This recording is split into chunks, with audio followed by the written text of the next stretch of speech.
सशक्त आवाज लाइव में आपका स्वागत है। मैं राजेंद्र सोनी एक बार फिर हाजिर हूं आम जन से लेकर राजनीति और क्षेत्र की विभिन्न घटनाओं के साथ। पक्ष न विपक्ष, सिर्फ निष्पक्ष।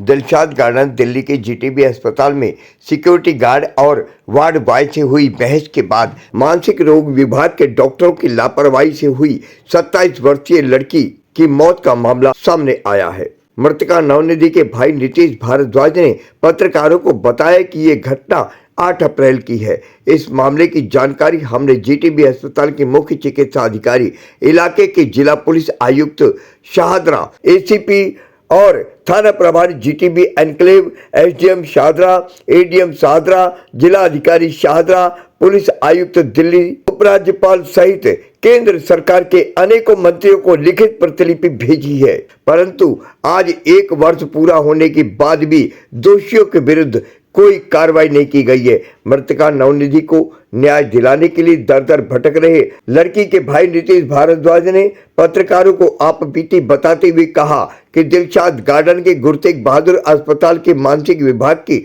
डॉक्टर निकिता लूम्बा तथा मेडिसिन विभाग के डॉक्टर अबीर कुंडू द्वारा झगड़े के बाद मेरी बहन नवनिधि की हत्या कर दी गई है। वहीं पुलिस ने भी अपने दायित्व का पालन न करते हुए हमारे साथ पक्षपात किया। भर्ती के समय नवनिधि का उपहास उड़ाया गया, उसका अपमान किया गया, उसके बाल काटे गए और नाखून कटवा दिए गए। पहले कहा गया कि कोई दवाई या ग्लूकोज नहीं चढ़ाया जाएगा, मुंह से ही खाना खिलाया जाएगा। तो डॉक्टर अबीर कुंडू ने नवनिधि के शरीर में 40 बोतल नॉर्मल सैलाइन ग्लूकोज चढ़ाया, जिससे नवनिधि के फेफड़ों में पानी भर गया। जब इसकी शिकायत हमने मेडिसिन हेड ऑफ डिपार्टमेंट से करने की कोशिश की तो डॉक्टर अबीर कुंडू ने हमें रोका ताकि ये प्रकरण हेड ऑफ डिपार्टमेंट की नजर में न आए। उन्होंने एक खाली पर्चा बनाकर जबरदस्ती उसी वक्त हमें राजीव गांधी हॉस्पिटल में एंडोस्कोपी जांच के लिए भेज दिया, जबकि वो जानते थे कि राजीव गांधी अस्पताल में उस वक्त एंडोस्कोपी जांच की सुविधा उपलब्ध ही नहीं थी। भाई नीतीश भारद्वाज ने आगे कहा कि मेरी बहस तो सिक्योरिटी गार्ड और वार्ड बॉय से हुई थी। मेरी बहन ने उनका क्या बिगाड़ा था जो उनकी ऐसी दुर्दशा की गई। सुनिए उन्हीं की कहानी, उन्हीं की जुबानी।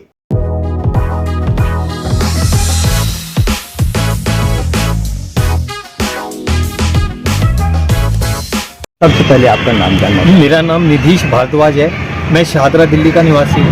घटनाएं बहुत सारी घटती हैं, लेकिन समस्या ये है कि कई बार समस्याओं का निदान नहीं हो पाता। क्या कहना चाहेंगे आप उस घटना के बारे में जिससे आप आज भी दो चार हो रहे हो अपनी बहन के जाने के? मैं अपनी बहन के साथ घटी हुई घटना के बारे में आपको जानकारी देना चाहता हूँ, क्योंकि मेरी छोटी बहन थी, इसका नाम नवनिधि भारद्वाज था। ये हमारी गुड़िया बीटेक सिविल इंजीनियरिंग से पढ़ाई कराई थी इसको, फिर एमटेक में सिविल इंजीनियरिंग करी। बाद में इसने जो है पीएचडी में सिविल इंजीनियरिंग में ग्रेटर नोएडा की स्टूडेंट थी। कितने साल की थी? 27 साल इसकी उम्र थी मेरी बहन की, और बहुत ही होशियार लड़की थी, बहुत ही मेधावी, पढ़ने में बहुत। हमेशा इसने जो है अपना स्कूल टॉप करा। सरकारी स्कूल दिलशाद गार्डन से पढ़ी हुई है, 12वीं तक इसने टॉप करा है, हमेशा क्लास में फर्स्ट आई है। और इसके बाद कॉलेज में भी गोल्ड मेडलिस्ट रही है अपनी बीटेक एमटेक में। और उसके बाद हमने से ग्रेटर नोएडा पीएचडी में इसका एडमिशन करवा दिया। भारद्वाज जी, ऐसा क्या घटना घटी, ऐसा क्या हुआ जो आपको हॉस्पिटल ले जाना पड़ा? देखिए 2020 के दौरान जब ये कोरोना की महामारी आपकी फैली थी तो सभी लोग अपने घरों के अंदर कैद हो गए थे। उस समय में घर के अंदर ज़्यादा समय रहने के कारण क्या हुआ कि हमारी जो बेटी है वो थोड़ी सी मानसिक अवसाद डिप्रेशन में आ गई। इसका थोड़ा चिड़चिड़ा स्वभाव हो गया, खाना पीना कम कर दिया, घर से बाहर आना जाना इसने कम कर दिया। तो जिस कारण हम भी काफ़ी दुखी थे। हमने इसे इलाज करवाने की कोशिश भी करी पर बेटी हमारी मना कर देती थी। इसी प्रकार हमारा समय बीत रहा था। सन 2024 में आते आते उसकी स्थिति थोड़ा सा बढ़ गई थी और हमें भी ये चिंता हुई कि लड़की हमारी जो है 27 साल की हो गई, इसकी शादी ब्याह करना है। तो हम इसे दिखाने के लिए Guru Tegh Bahadur hospital Dilshad garden GTB अस्पताल लेके गए थे। जीटीबी अस्पताल दिखाने पर डॉक्टरों ने जब इसे देखा तो उन्होंने भी उसकी स्थिति को जांच के पाया कि हाँ भाई, घर में एक ही जगह पे रहने के कारण ये लड़की जो है डिप्रेशन में आ गई है। तो उन्होंने हमें कहा कि इसको हम थोड़े दिन के लिए भर्ती करेंगे। जगह और क्षेत्र चेंज होने से लोगों के बीच में जब घुलेगी मिलेगी तो आपकी लड़की ठीक हो जाएगी। हमने उनकी बात मान के राजी हो गए। हमने कहा आप इसे भर्ती कर लीजिए। उन्होंने हमारे जांच के पर्चे बनवाए, हमने उसकी लड़की की शरीर की सारी जांचें करवाई, सारी जांच नॉर्मल आई। ये बहुत साधारण सी बात है कि अगर उसे कोई भी बीमारी होती तो उसे मेडिसिन विभाग में उस बीमारी में भर्ती करवाया जाता, वहाँ उसका इलाज होता। मानसिक में उसे उन्होंने तब भर्ती किया जब उसे शारीरिक कोई बीमारी नहीं थी, और सारी चीज़ें चेक करने के बाद शाम को उन्होंने उसे भर्ती करने के लिए हमें बुला लिया। 30 मार्च 2024 की घटना है। हम उसे जब भर्ती कराने के लिए पहुँचे हैं तो पहले तो वहाँ की नर्सों ने और स्टाफ ने मेरी बहन के साथ दुर्व्यवहार शुरू कर दिया।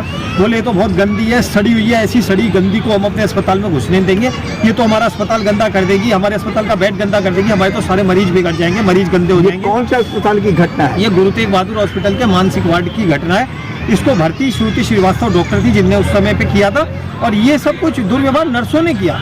जो वहाँ पे वार्ड में नर्सें थी उन्होंने दुर्व्यवहार किया। उसके बाद वो भर्ती करने को राजी नहीं हुई, जबरदस्ती उन्होंने नए कपड़े मंगवाए लड़की के। हमें उस समय लड़की के घर से कपड़े लाने पड़े, एक बाहर से हमें नाई लाना पड़ा। लड़की रोती रही, बिलखती रही। जिंदगी में कभी लड़की ने बाल नहीं कटवाए थे, बहुत लंबे बाल थे मेरी बहन के 2 फुट के पूरे बाल बॉय कट जैसे छोटे छोटे सारे बाल कटवा दिए लड़की के मर्जी के बगैर, उसके नाखून कटवा दिए। खूब मान मर्दन करा हम उसका बच्ची का। हम सोचते रहे कि जो भी कुछ हो रहा है हमारे भले के लिए हो रहा है, हमारी बेटी की। हम उसे भर्ती करके आ गए। 3-4 रोज हमारे पिताजी उसको बेटी को रोटी देने आते थे। हमारी माता भी उसके साथ वही रुकी हुई थी, क्योंकि एक मरीज के साथ एक ही व्यक्ति को रोकने दिया जाता है सरकारी अस्पताल में। 3-4 दिन तक हमारे पिताजी रोज रोटी देने जाते रहे। 3-4 दिन के अंदर एक दिन बहाने से उनके सिक्योरिटी गार्ड ने पहले मेरे पिताजी से धक्का मुक्की करी। जो बेटी को नवनिधि नाम था मेरी बहन का, नवनिधि को रोटी देने जा रहे थे, धक्का मार के वार्ड से बाहर कर दिया। जब मेरे पिताजी ने इसके बारे में पूछा कि तुम मुझसे दुर्व्यवहार क्यों कर रहे हो, तो वार्ड के सारी नर्सें डॉक्टर सब आ गए और मेरे पिताजी को अकेला देख के उनकी छाती पे चढ़ गए।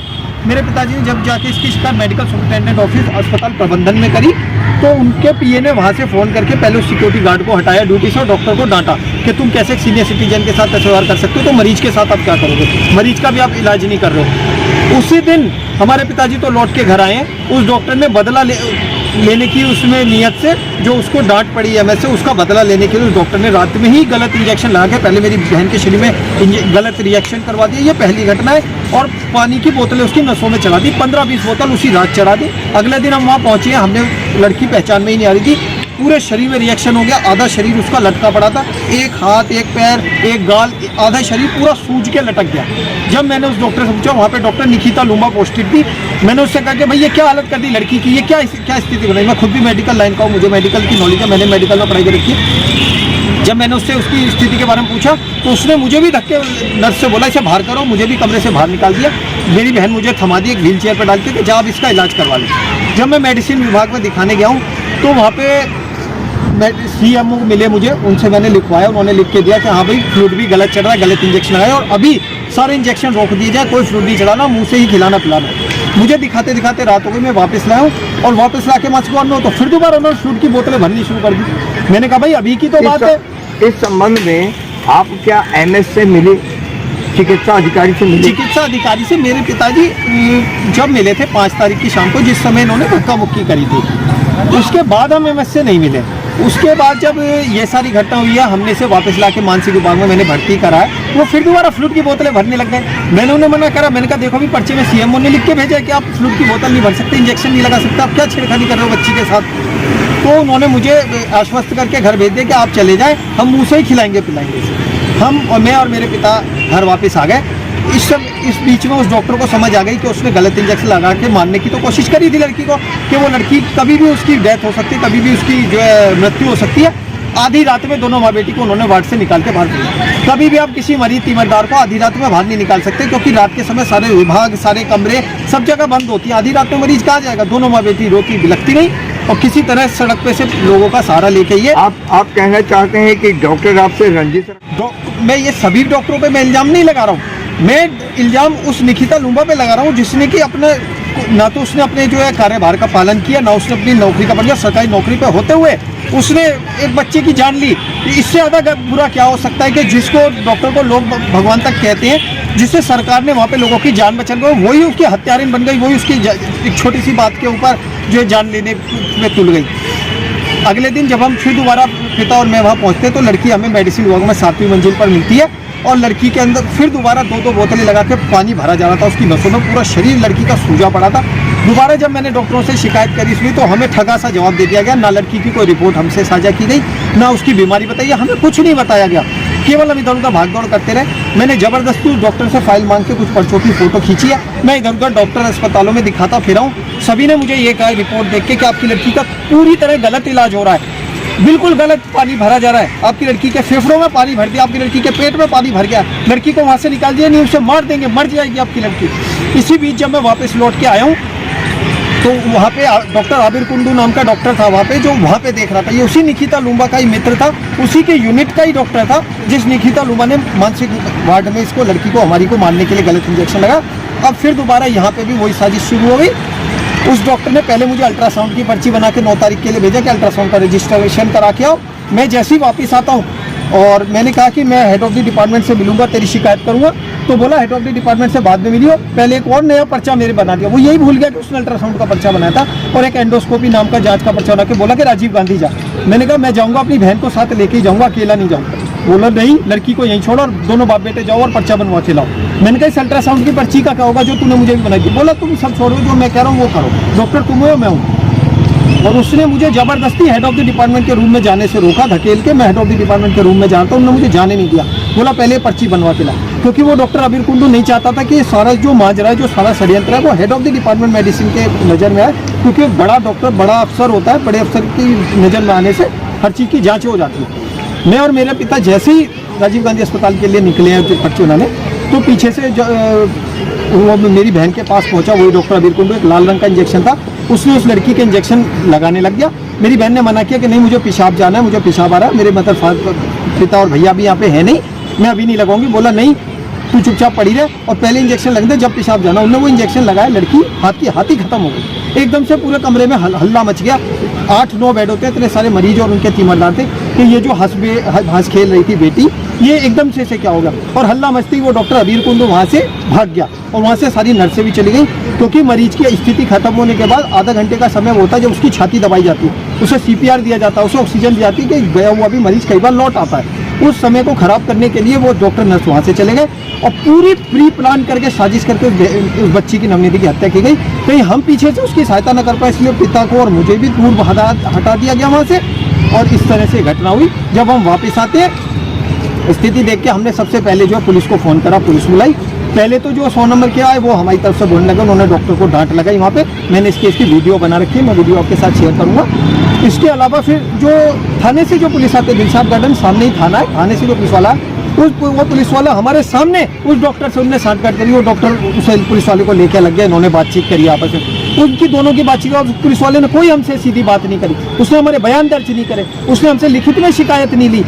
ये दिल्ली पुलिस का जो कार्यशैली है, ये इनका तरीका है। ये हमेशा अपराधी के साथ मिल जाते हैं और शिकायतकर्ता की शिकायत तक नहीं लेते। इस संबंध में आपकी FIR दर्ज हुई है? कोई FIR दर्ज नहीं हुई, लेकिन मैंने हर जगह शिकायत करी है। मैंने दिलशाद गार्डन थाने में शिकायत की कॉपी है, DCP दफ्तर में शिकायत कॉपी है, DM SDM को मैंने लिख के दिया, यहाँ तक कि देश के प्रधानमंत्री तक को भी मैंने हर स्वास्थ्य विभाग में हर जगह लिखा है। कॉपी मैं आपको उसकी शेयर कर दूंगा, मैं आपको उसकी कॉपी दूंगा।